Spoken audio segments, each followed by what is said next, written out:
Vamos a continuar con nuestro retiro. Como dije en la charla anterior, debido a fallas técnicas, esta es una segunda grabación.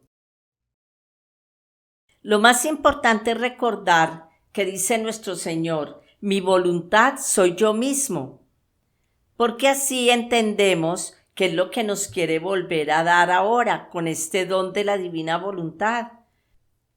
Quiere darse a sí mismo a la criatura, como cuando la creó. Quiere que el hombre vuelva al principio, al orden y a la finalidad para la cual ha sido creado. Y le dice a Luisa que le infunde nuevamente su aliento. Volveré a infundir mi aliento a la criatura con más fuerte y creciente amor. Como vamos a continuar hablando de la voluntad humana, recordemos qué es voluntad. Voluntad es tener poder para actuar por sí mismo. Es una de las tres potencias del alma. Tengo ese poder, es porque Dios me lo dio, me lo puso en el alma. Dice nuestro Señor que la voluntad divina y la voluntad humana son dos potencias espirituales. En el volumen 23, marzo 11 de 1928 dice: la voluntad humana es la fuente del bien o del mal. La voluntad humana es la vida o la muerte de las criaturas, su felicidad o su tiranía y desventura en la cual se precipita, su ángel bueno que la conduce al cielo o transformándose en demonio la precipita al infierno. Todo el mal está en la voluntad, como también todo el bien, porque ella es como fuente de vida puesta en la criatura, que puede hacer brotar alegrías, felicidad, santidad, paz, virtud, o bien arroja de sí fuentes de penas, de miserias, de pecados, de guerras que destruyen todos los bienes. En otro capítulo dice: lo más bello y precioso que tiene la criatura es la voluntad. Ella es el oro, todo el resto de ella son cosas superficiales, cosas sin sustancia y las mismas penas sin valor. Los dones más bellos que dio a la criatura, esto es, la razón y la voluntad. Como vemos, la voluntad humana no es mala. El mal está en utilizarla haciendo un acto en contra de la voluntad de Dios. Es decir, el pecado, hacer lo que Dios ha prohibido que se haga. Dios no creó el mal es ausencia del bien. Como dice el padre Carlos Spahn, el queso cuando tiene huecos es porque le falta queso. Dios nos dio el libre albedrío y el hombre es el que escoge lo que quiere hacer, si quiere obrar en Dios o fuera de Él. Como vemos, la voluntad humana no es mala. Yo he escuchado que hay personas que dicen que la voluntad humana es mala. No, no es mala. Es una de las potencias del alma y es creada por Dios. Lo que sucede es que el hombre la utiliza para el mal, que es muy diferente. Y repito, dice nuestro Señor, los dones más bellos que dio a la criatura, esto es la razón y la voluntad. En otros capítulos dice: como la divina voluntad es depositaria de todos y de todo, así la voluntad humana es depositaria de todos sus pensamientos, palabras, obras y pasos, etc. Nada pierde de todo lo que hace. Más bien, forman una sola cosa con ella y queda escrito y sellado con caracteres imborrables cada uno de los pensamientos, palabras, penas sufridas, todo. Se puede dar que la memoria no lleve cuenta de todo. Muchas cosas las ha olvidado, pero la voluntad todo esconde y nada pierde. Así que es la depositaria y portadora de todos sus actos. Así que el querer divino es depositario y portador de todos y de todo, y el querer humano es depositario y portador individual de sí mismo. Todo queda registrado en la voluntad humana. Todo lo que hago, digo, pienso, todo queda registrado. Es la fuente. Y aunque no saque al exterior lo que pienso, no lo saco a la luz, de todos modos queda registrado. Dice en el Catecismo, en el numeral 1039, el mal se registra y la gente no lo sabe. De todo lo malo le tengo que dar cuenta a Dios. Y lo bueno, Él lo tendrá en cuenta. Y Él es el que pone el valor a los actos buenos, porque Él es el que conoce la intención con la que se hace ese acto. Nuestros actos buenos no los podemos ceder a ninguno. Los actos son individuales, acordémonos. Entonces vimos que todo queda registrado en la voluntad humana y por eso nuestro Señor dice que todo el que mira a una mujer deseándola ya adulteró con ella en su corazón.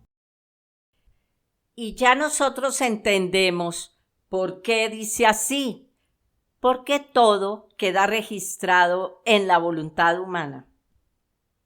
Sobre la pregunta de si los pecados quedan borrados cuando son confesados. Sí, dice nuestro Señor que los pecados quedan perdonados.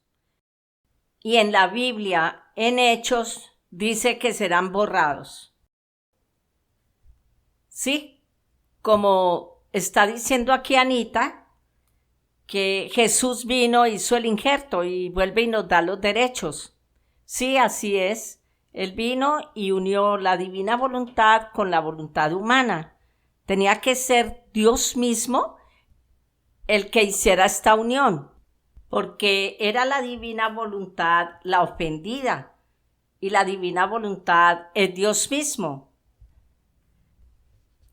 Con este don de la divina voluntad, lo que quiere nuestro Señor es volver a darnos su semejanza, que la perdimos con el pecado original. Algunas personas preguntan que por qué en este tiempo. Bueno, es que Dios, en su plan divino, tiene un momento para cada cosa, porque a los del Antiguo Testamento no les dio los sacramentos. Y también preguntan, ¿y los que no tienen este conocimiento? Bueno, nosotros no sabemos los planes de Dios. Los que no tienen este conocimiento, no sabemos Dios cómo se los vaya a dar, si se los va a dar. Él tiene su modo de obrar.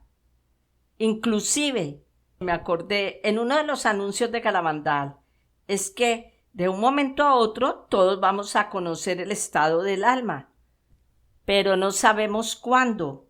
Lo que sabemos es que en Dios no hay tiempo, pero este reino ya se está conociendo. Es un hecho. Y las horas de la pasión están en muchas partes del mundo. Nuestro Señor dice que este don lo da cuando quiere, como quiere y a quien quiere. Bueno, y aquí para responder la pregunta que me están haciendo, los que se mueren sin conocer este don. Dios tiene un grado de gloria para cada alma. Eso es Dios y el alma, porque Él es el único que sabe y ve las intenciones de las personas cuando hacen sus actos. Él es el único que conoce el alma. Yo siempre contesto, es Dios y el alma. Lo único que aquí puedo decir es que la persona en el cielo, esté en el grado que esté, está plena. Y el Señor no le puede dar más porque no tiene capacidad para recibir más. de acuerdo a las obras que hizo en la tierra. Y es que los que no conocen este don, ellos no tienen la culpa. Bueno, le dan cuenta a Dios por sus actos. Cuando Jesús vino a la tierra, muchos ni se enteraron. Y los mismos judíos se aterraban, se escandalizaban cuando escuchaban lo que decía. Inclusive le dijo a los apóstoles: ¿y ustedes también se quieren ir? Cuando les dijo: quien come mi carne y bebe mi sangre tiene vida eterna. Igual ahora con este conocimiento, hay personas que dicen: no, eso no es, o no lo entiendo. Y es que el Señor dice: no entenderán, porque hay que disponerse y perseverar también. Hay una prueba para los hijos de la divina voluntad. Luisa le pregunta que cuál es la prueba para los hijos de la divina voluntad. Bueno, es que todas las criaturas somos probadas, porque tiene que ser por amor. Todo lo de Dios es por amor. El Señor dice: es la decisión. Para vivir en el reino en su querer estará solo la decisión, y la decisión llevará el acto cumplido. Si yo me decido, me dispongo, quiero conocer este don que Dios me está dando, el Señor me da la gracia. Él dice que da la gracia si la persona se dispone. Y por muchos años que llevemos, siempre aprendemos cosas nuevas, porque Dios siempre tiene para dar. Dios es infinito. Si no entendemos, pidámosle a nuestro Señor que nos ayude. Siempre nos enseña algo nuevo. Es Dios. Cada palabra es infinita.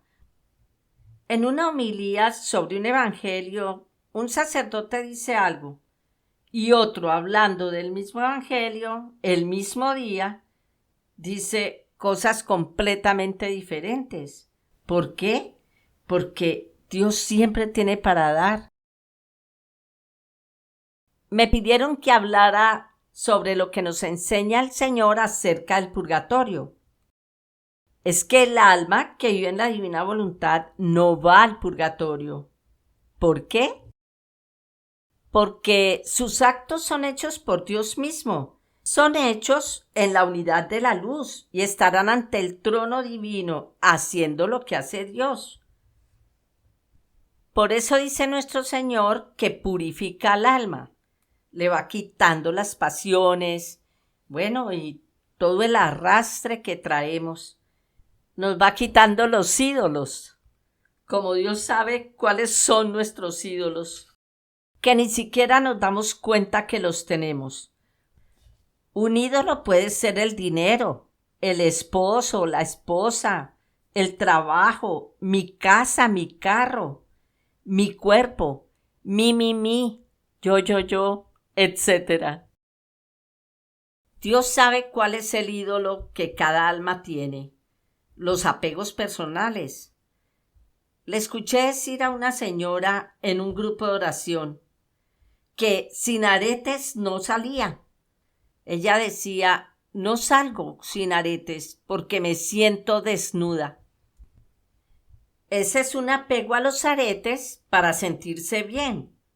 Yo puedo usar aretes, los que sean, pero no apegarme y de que el sentirme bien dependa de unos aretes. Yo puedo usar perfume, pero que si no me echo un día, voy a pensar que huelo feo. Es que los apegos se van volviendo parte de mi vida. Cuando al esposo lo tengo en un trono, en el sitio más alto, en una nave espacial, de pronto, de un momento a otro, llega nuestro Señor y lo baja y me muestra, me hace ver que es un ser humano con defectos como soy yo. Al Hijo lo tengo como un plus ultra. No, no. Cosas en la vida que el Señor nos va mostrando como son y cómo quiere que el alma sea y la quiere unida a Él. Que Dios sea todo para el alma, que Él sea el que reina en nuestro corazón. Eso no quiere decir que me aleje de las personas, ni que no las quiera, ni que no tenga casa o carro. No.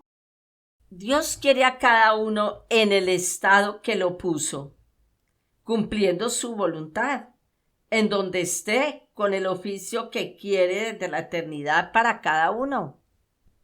Que cumplamos bien ese oficio y que debemos hacerlo con amor. Todo debe partir del amor, porque Dios es amor y este es un don de amor. El alma que vive en la divina voluntad, no tener que ir al purgatorio, es un privilegio.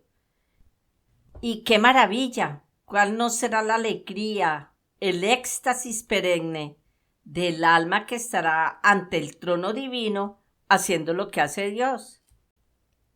Y dice nuestro Señor, los privilegios del alma que vive en la divina voluntad son infinitos, ya que viviendo en Dios, todo lo que hace Dios, el alma lo hace con Él, para Él y en Él.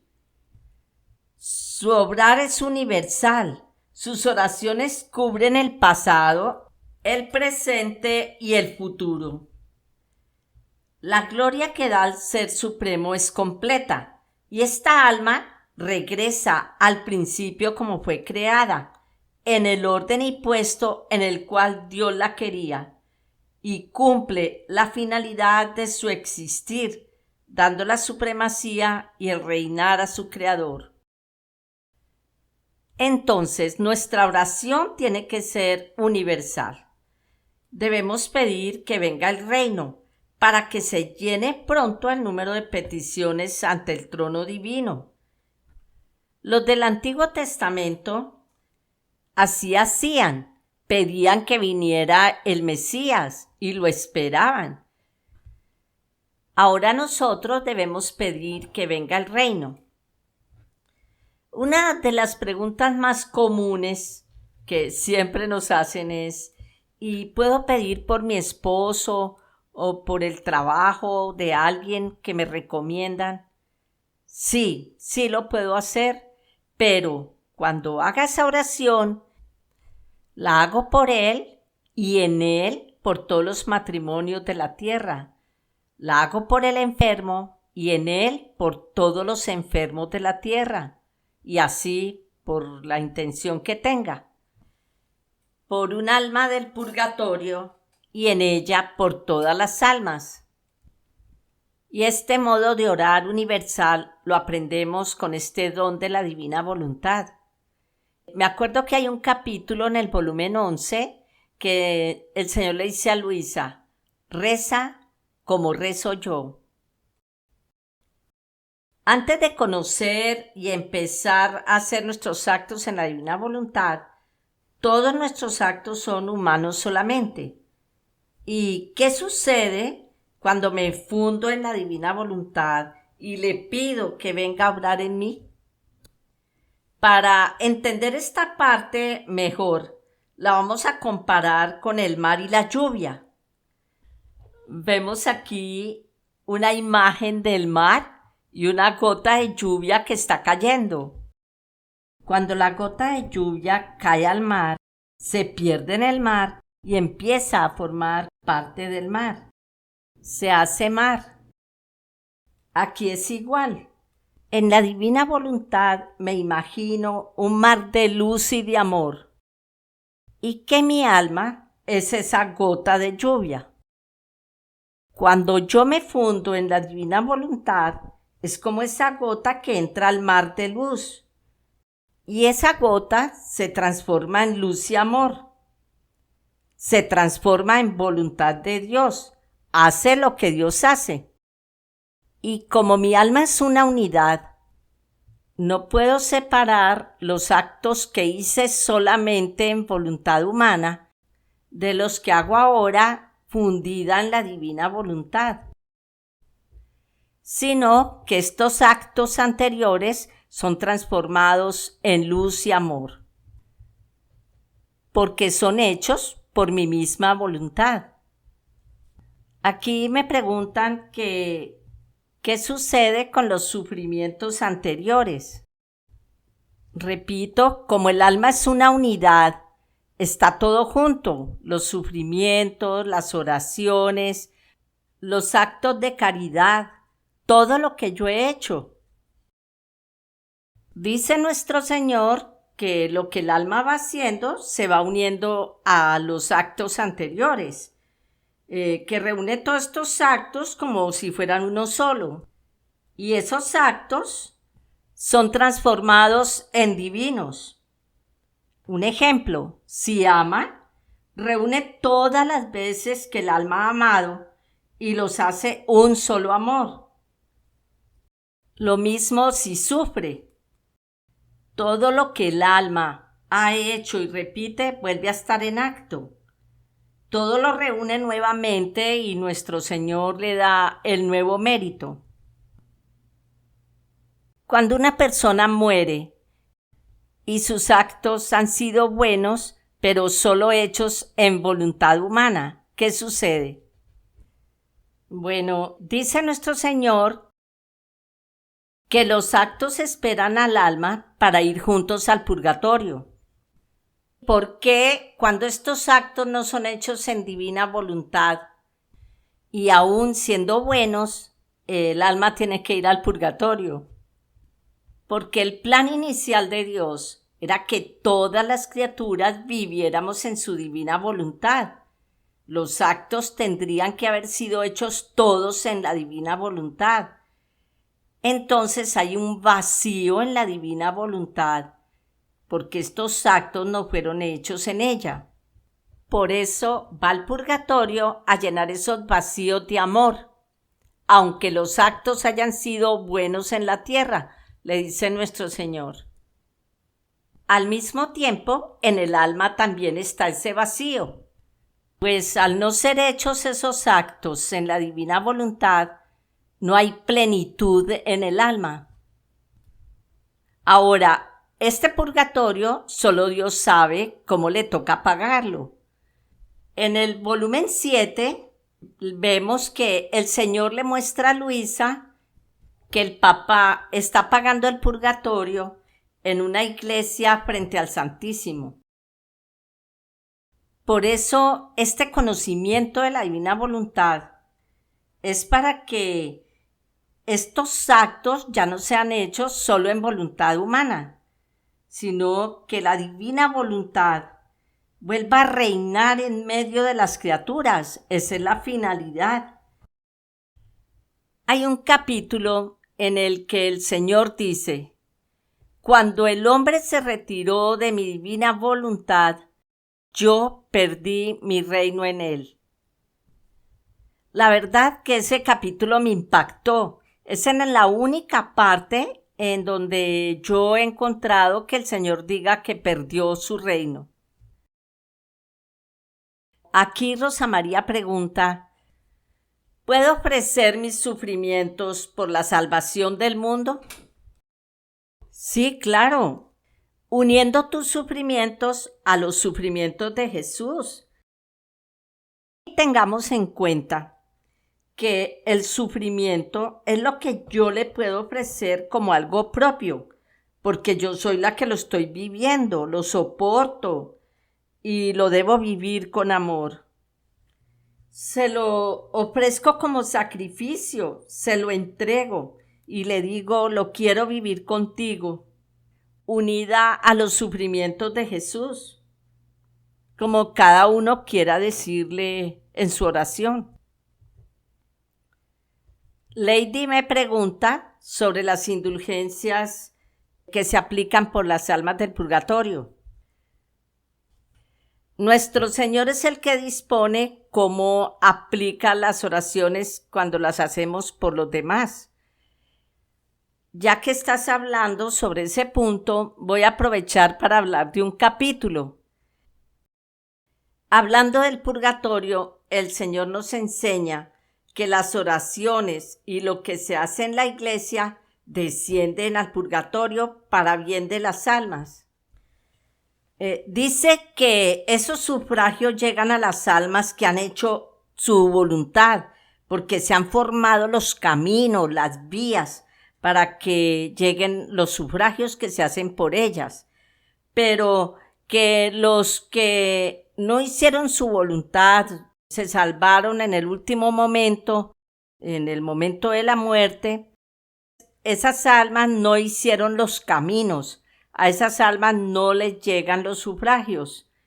Y también nos enseña que el alma aquí en la tierra, la que hace esa oración, la que envía los sufragios, también debe hacer su voluntad. Y es que si el alma está alejada de Dios, está en pecado, las oraciones no le llegan a Dios. Vamos a continuar hablando de los actos. Habíamos hablado de los actos hechos en la divina voluntad y qué pasaba con los actos hechos anteriormente. Pero hablábamos de los actos nuestros.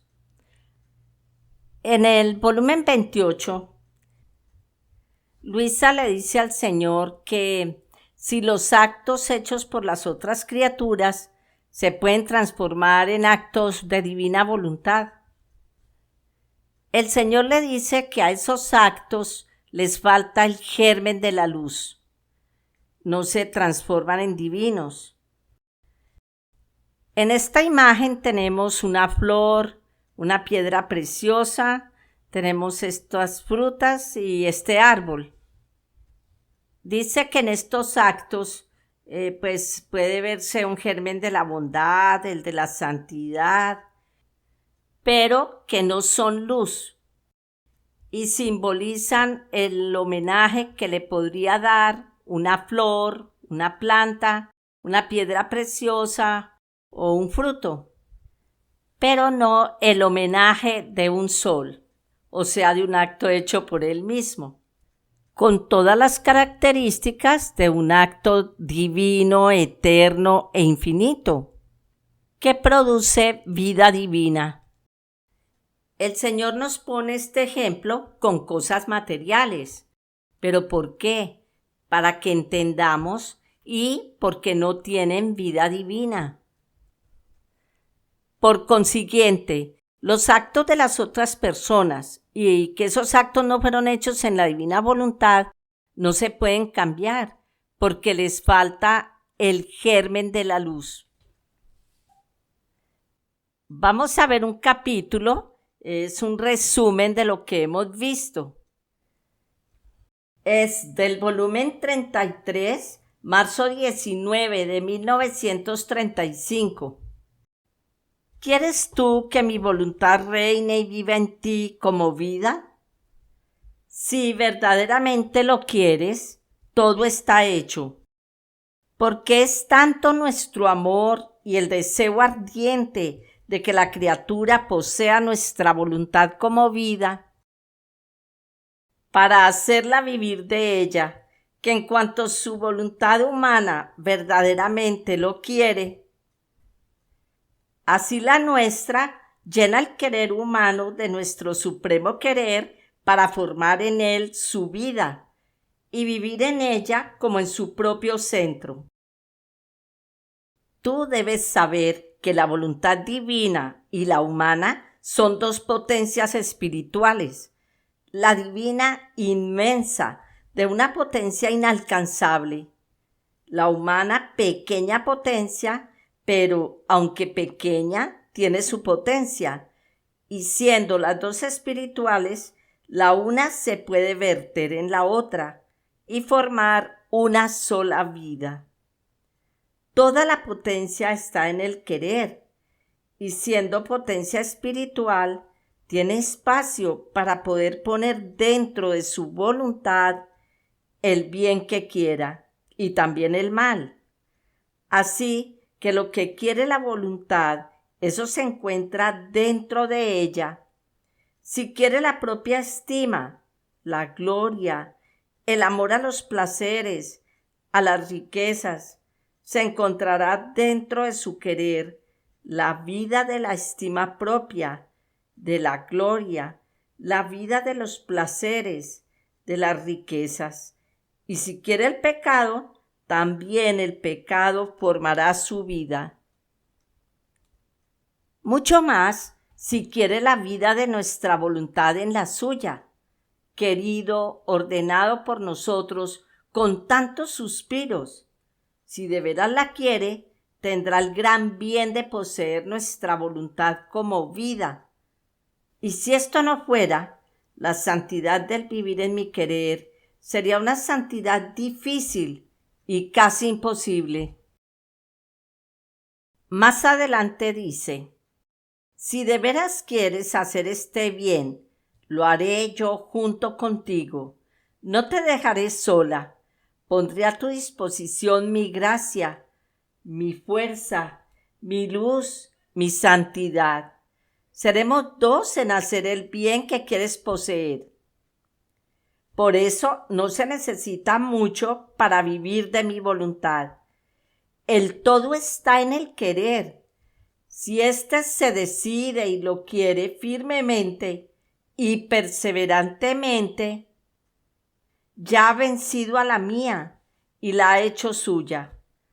Siendo potencia espiritual, tiene virtud y capacidad de encerrar todo lo que quiere. Y no solo tiene la potencia de encerrar el bien que quiere, sino de transmutarse en el bien que encierra. Transforma al alma, la transforma en el bien que encierra.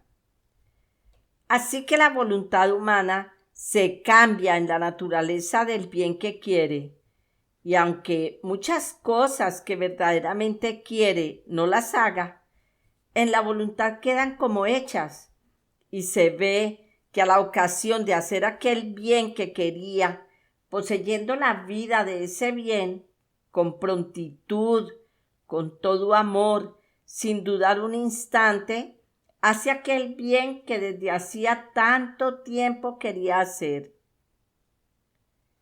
La voluntad humana posee con caracteres indelebles todo lo que hace y que quiere hacer. Y si la memoria olvida, pero la voluntad nada pierde. Sobre esto hay testimonios de personas que clínicamente han muerto. Cuentan que ven recorrer toda su vida en un instante. Bueno, sobre esto han escrito muchísimos libros. Repito, pero la voluntad nada pierde. Contiene el depósito de todos sus actos sin que pueda perder nada. Por eso se puede decir, todo el hombre está en la voluntad. Si ésta es santa, también las cosas más indiferentes son santas para él.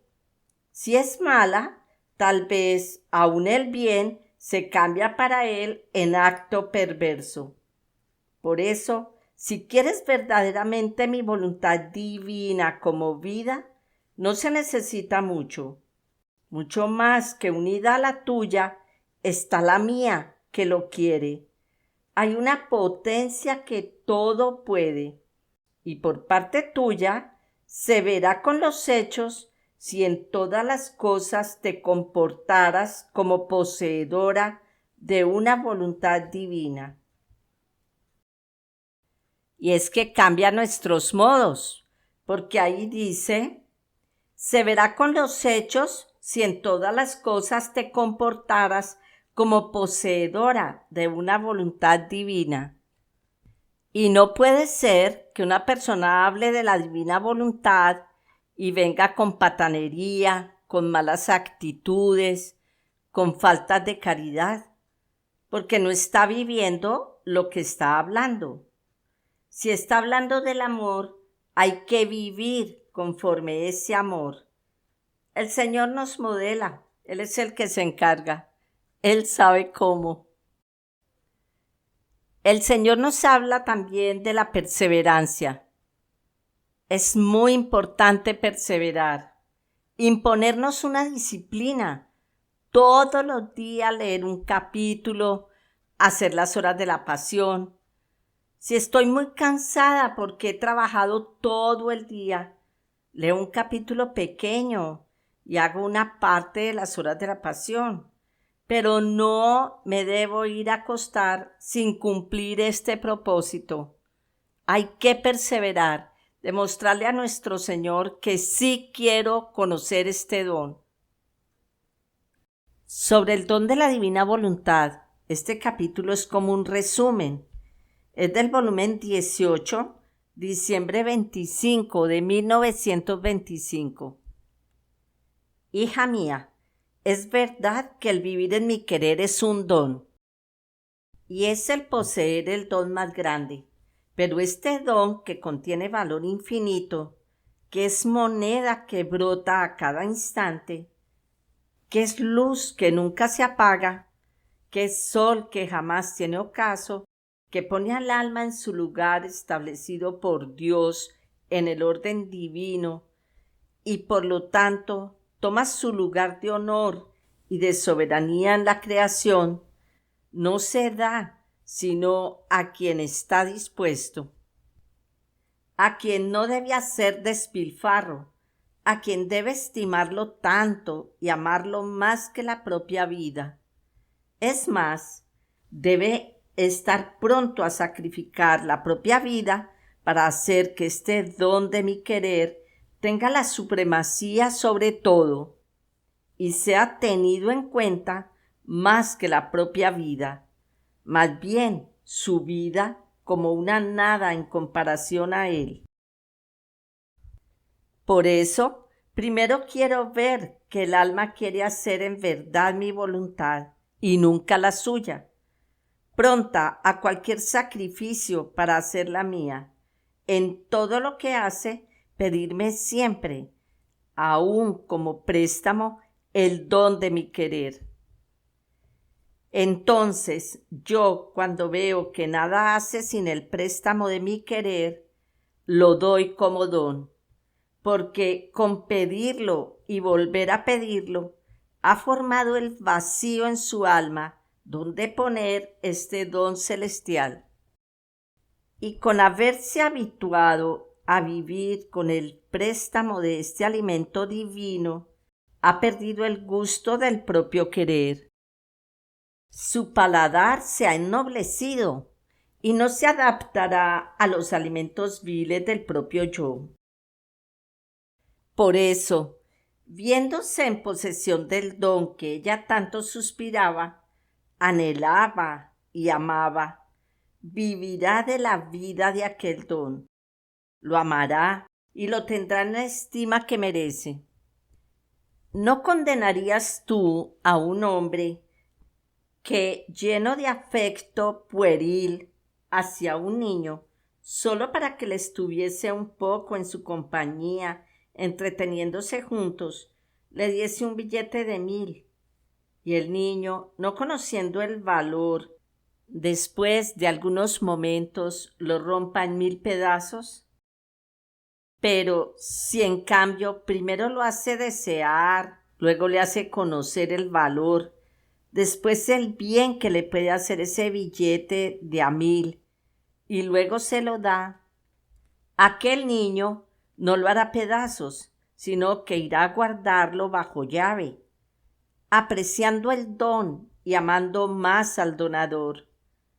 Tú alabarías a ese hombre que ha tenido la habilidad de hacer conocer el valor del billete al pequeño niño.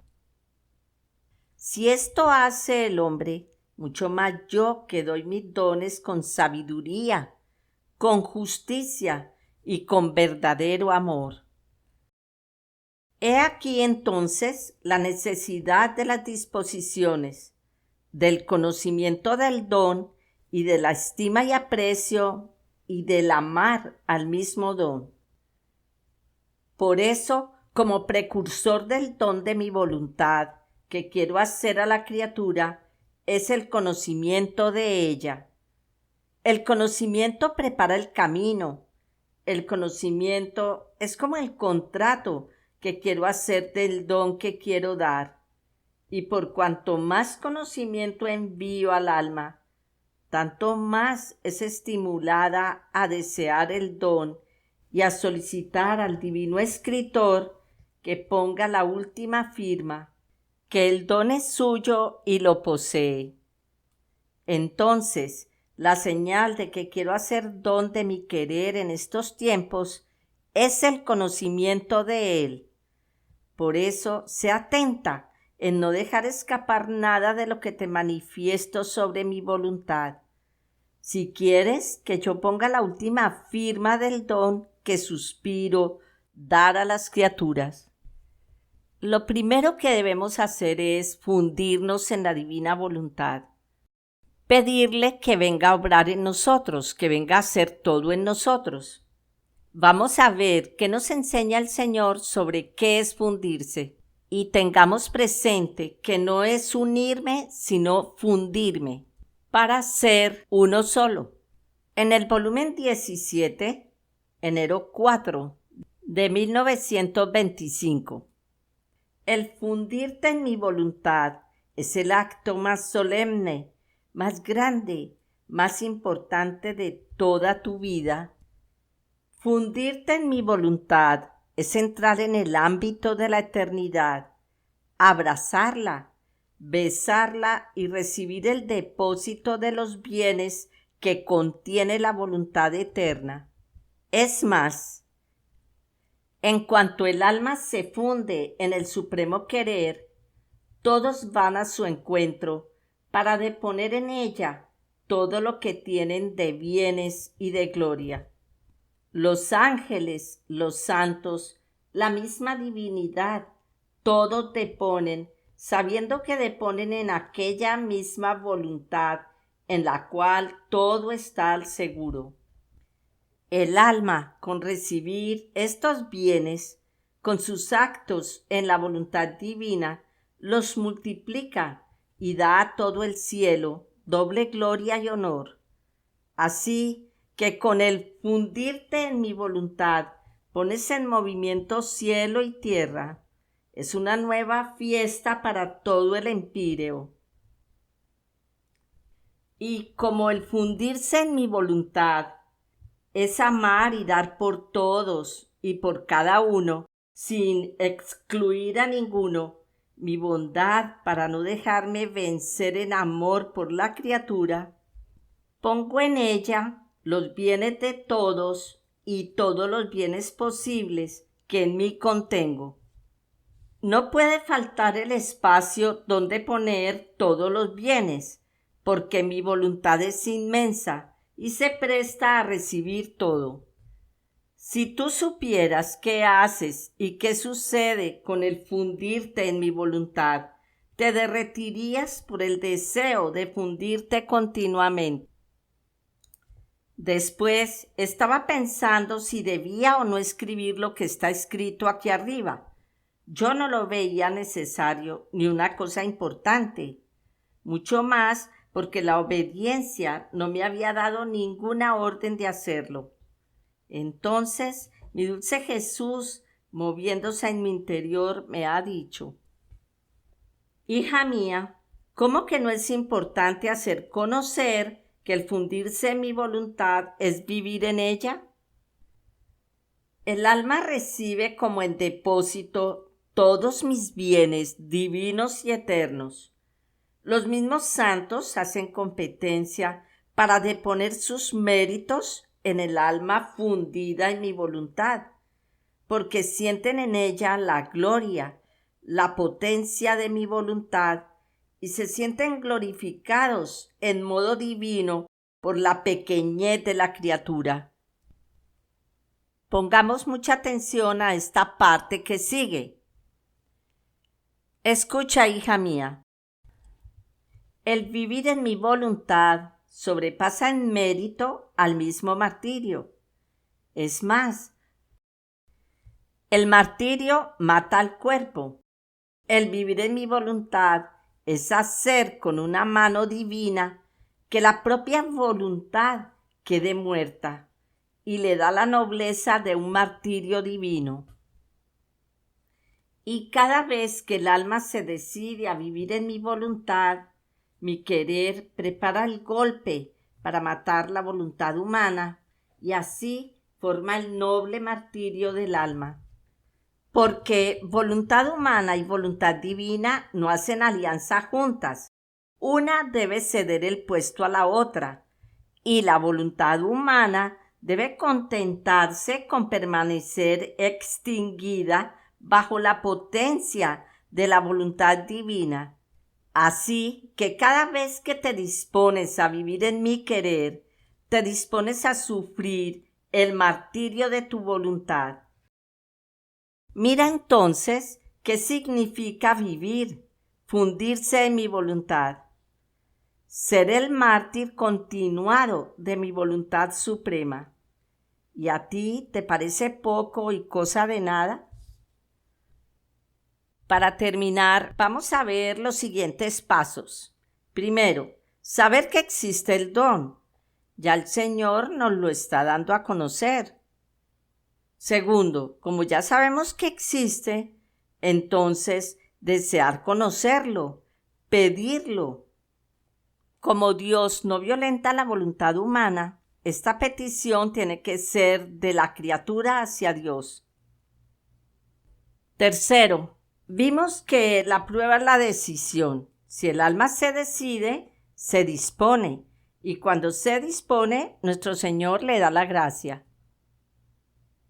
Cuarto, empezar a leer los escritos para conocer las enseñanzas, las verdades que nuestro Señor nos da a través de ellos. Sin este paso, de ninguna manera podemos avanzar, ya que este es el único medio que Dios dispuso, pues es un don de conocimiento y no podemos obtenerlo solo escuchando charlas o que alguien nos hable de él, porque es un don que se adquiere de forma individual, según como el alma se disponga. Así como alimentamos diariamente nuestro cuerpo, hagámoslo también con nuestra alma, porque podemos tener el cuerpo robusto, pero el alma raquítica. Quinto, al comenzar el día, debemos fundir nuestra voluntad humana en su divina voluntad. Esto es, hacernos una con ella. Pedirle que venga a hacer todo en nosotros. A pensar en nuestras mentes, a circular en nuestra sangre, a mirar en nuestros ojos, a escuchar en nuestros oídos, a hablar en nuestras bocas, a moverse en nuestros movimientos, a palpitar en nuestro corazón, a sufrir en nuestros sufrimientos. Todo lo que hagamos, hacerlo fundidos en la divina y santa voluntad de Dios. Darle la gloria al Padre, la gloria que deberían darle todas las criaturas, y pedirle que venga a su reino. En el nombre del Padre, del Hijo y del Espíritu Santo. Amén. En la voluntad de Dios siempre.